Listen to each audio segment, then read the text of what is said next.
fireside chat, little kitten?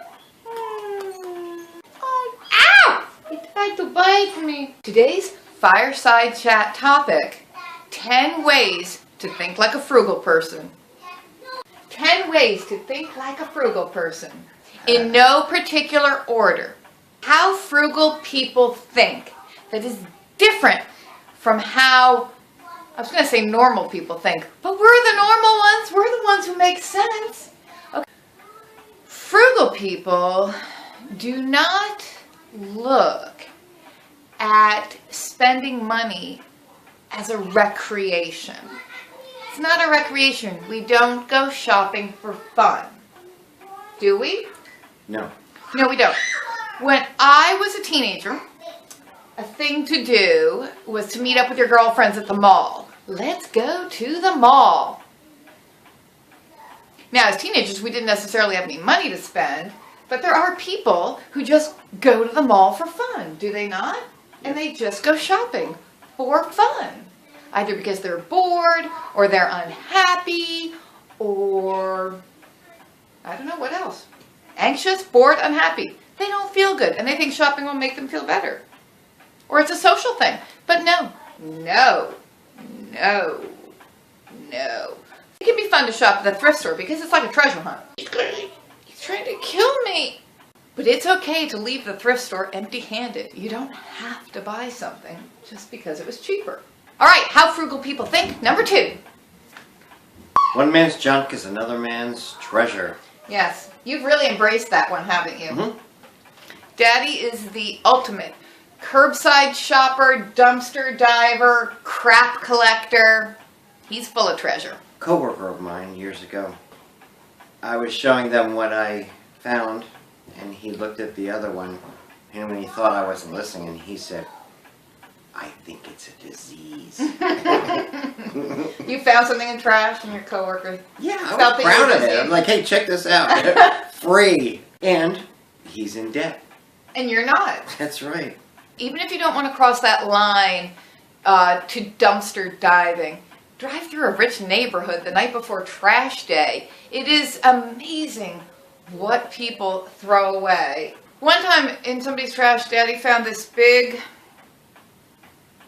Okay, you know those things people put in their yards for the holidays, like a giant blow-up pumpkin for Halloween or a giant blow-up Santa for Christmas. Okay, that's not what he found, but that's what we thought it was, because it was kind of like that, whatever that rubbery canvas. And it was orange. Whatever, yeah, and it was orange. So we thought it was a giant blow-up pumpkin. It was obviously something you inflate, but what was it? So he brings it home and he inflates it, and it's this giant kids' pool with a slide, like a climb up section and a slide down and a little pool below. And you looked it up on eBay, and how much do those go for? $899. For free. With the motor. Yeah. The girls love it. Number 3, frugal people are confident in their frugal choices. Frugal people do not give a rat's ass what other people think of them. Wouldn't you say? Mm-hmm.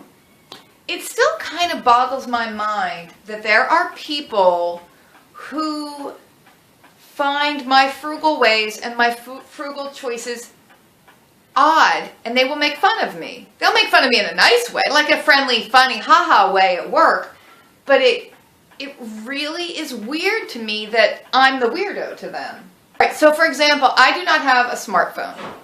I will never have a smartphone. I think even if I got it for free, I would not want a smartphone because it's too much. I have a BlackBerry, a pretty old BlackBerry. I love my BlackBerry. My BlackBerry is plenty smart enough for me. My BlackBerry is smarter than I am. There are people at work who will see me with my BlackBerry, and they will actually make fun of me. And they'll be like, ha ha ha, do you still have that old phone? Ha ha ha. Really? That doesn't seem appropriate. And because I'm frugal, because I don't want to spend $800 or $900 on a phone? I know you want to make fun of me too. I know you do, because you're giving me that look like you also think it's silly that I want a BlackBerry. It is not. Why is there a cat butt in my face? Frugal people don't care what other people say, and they don't care when other people make fun of them for having an old BlackBerry or for any of the choices they make. It really blows my mind that some people care what other people think of them. That I find very weird. And it blows my mind also that there are still people who function under the mental rubric of, I care what people think of me. I need to impress other people with my material possessions. That to me is so like 1980s or I don't know what, or something weird. I don't know. It's just, really? We haven't evolved from that? Like, who gives a crap what somebody else has? But I know people who still want to drive a certain type of car and they want it new because they would somehow feel embarrassed to buy a used car. And I prefer to drive a very, very old car. I really do. That's one of your frugal ways of thinking. Well, my frugal way of thinking, number 4, would be don't buy anything that you want. Put it out there first and see if it shows up in your life. Put the vibrations into the universe. Almighty universe, bring me 18 pomegranates. And then you dumpster dive. And what do you find? 18 pomegranates. 18 pomegranates. So before you go out and spend money, just put the vibration out there in the world and see what the world brings to you. Just see. Frugal way of thinking, number 5. This one is very important. This is critical. This is how... Well, certainly this is thinking from the Great Depression, but I think that people throughout the history of time have thought this way because, you know, medieval people didn't have a shopping mall to go to. But what I'm saying is you make do with what you have. You make do, you repair, or you do without. You just don't have to have everything. If you need something, if something breaks, for example, if something breaks, you fix it. You don't go out and buy a new one. You don't fill up the local dump with all your broken junk that you could have fixed. That's not eco. That's not good for the world, and it's not good for your pocketbook. You fix what you have. If you don't have money to buy a new one, you weren't able to fix it, but you can't buy a new one, you don't put it on credit. You learn to go without. You learn to go without. Which brings us to the frugal way of thinking number 6. You save up for something before you go buy it. Frugal people save up. It's okay to save money for something. It really is. You don't just have to go out and have your needs met instantaneously, put something on credit. If you're putting it on credit, you can't afford it right now, can you? No. Save up until you actually have the money to pay cash for it. Right? Right. Don't buy things you can't afford. It sounds like someone I know. Who? A farmer. That's what farmers do. That's what farmers do. I worked on several farms. Cow farm, horse farm.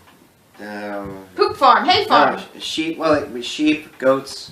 Farm. Pigs, yeah. Farmers fix things. They fix things right where it sits. You break something like, I helped fix a manure spreader when I was 16. That's where I learned the value of hard work. And the value of manure. I got $2 an hour. A 10-hour day, I got a $20 bill, and... You were spreading manure! And Mrs. Farmer made me dinner. Oh, that's so cute! Yep. What'd you make? Was it like chicken and dumplings? Yes. Yes, it was? It was all kinds of things. All kinds of things. Yep. All kinds of Amishy things. Do you remember the Seinfeld where George is talking about manure? And it's not like a bad word, it's not an unpleasant word. You got ma, you got nua. Manure! Do you remember that one? No, but I'd like to. Oh, it's a good one. Because I worked with a lot of manure. Cow manure, and, yeah. You try and fix the chain on a manure spreader with a load of load of poo hanging over your head. Yeah. You fix it fast when it's cold, too. All right, where are we? Are we on number 7? Possibly. Frugal people, when they buy something, they're not going to pay full price. No. You're always looking for a sale. You're always looking at, well, honestly, sales aren't really even good enough. You're looking for like the super bargain. Like if the universe didn't bring it to you, if you didn't find it in the dumpster, if you didn't find it on the side of the road, you're looking for it from freecycle.org. You're looking for it on Craigslist. You're trying to buy it used from somebody. You're looking for a deal. You're looking for a coupon code if you're kind of like an Amazon sort of buyer. But you're not going to pay full price. No. No. No. No. No. Are you going to pay full price? No. No. Once you get into this and live these ways, when's the last time we actually went out and bought something? that we needed to buy something that hasn't showed up for free. I can't even remember. Well, we bought some Christmas presents for the girls. But we didn't overspend. We didn't put things on credit cards. We didn't go into debt for it. We had the money budgeted for it. And we didn't overdo it because we don't... At the used, What? The store that sells used things. Oh, yeah, that's true. Yeah. So we didn't even pay full price. We go thrift store shopping often enough that we plan ahead for birthdays and Christmas. Like throughout the year, we're always looking for a toy or a game or a nightgown. They're very into nightgowns. Knowing another birthday or Christmas is going to come up. Okay, that's like frugal way of thinking number 8. Always plan ahead. There's always another birthday coming. There's always another Christmas. You don't wait until the last minute to go shopping and then be at the mercy of the capitalist market system at that time. I pass a really good thrift store on my way home from work. So once in a while I will stop in. Ideally I would go once a week, but I don't always. But I go in to see what they've got. And I'm not trying to buy old crappy trash for my kids for presents. I'm looking for toys and games that are basically new. I mean, people donate things that are new in the box with a cellophane still on them. Talbot Kids and Ralph Lauren. Oh yeah, beautiful clothes. Yeah, really like Gap clothes, much nicer than what you could buy new for the same money. You know, I can like get it at TJ Maxx. Right. Or at I can get really cute Gap dresses or Land's End dresses for the girls for $2 or $3 each. But if I went to the mall to buy something new for $2 or $3, I couldn't even get something at like, what is that place called? The Children's Place? So anyway, I'm not waiting till birthday time or Christmas to buy the gifts. I'm thinking about it all year long and planning ahead. Yes, I am. That is what I'm doing. So frugal people plan ahead. It doesn't mean you have to be a hoarder, and it doesn't mean you have to stockpile for 50 years worth of needs. But you have in your mind all the time that life is going to progress and you will need things. Buying things off season. Because you know. That is such a good point. And I was thinking, like, I bought a swimming pool.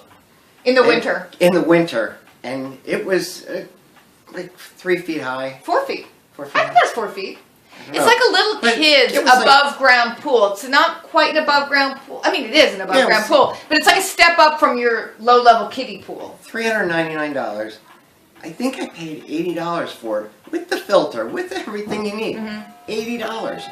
I couldn't have bought one used for $80. Yeah. You know that in the end of the summer, while it's still hot out, bathing suits are going on sale. All beach toys are going on sale. You still need them. Get them then. Another way frugal people think that I think is very much in line with minimalists and the eco people, because they're all conservationist ways of thinking.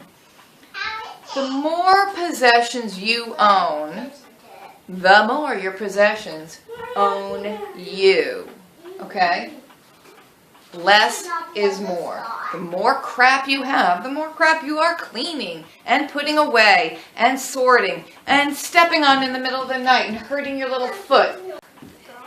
Stick with the stuff that you love the most, that makes your life better. You can have decorative things in your home. You can have things that bring beauty. You can have things that are just for fun. But you don't have to own every single thing that exists. You don't have to have every technological innovation. You don't have to go with every trend.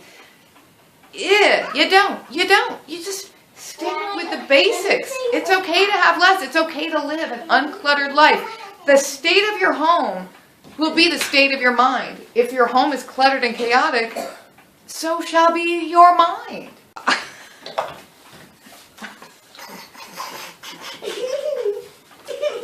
What are you doing?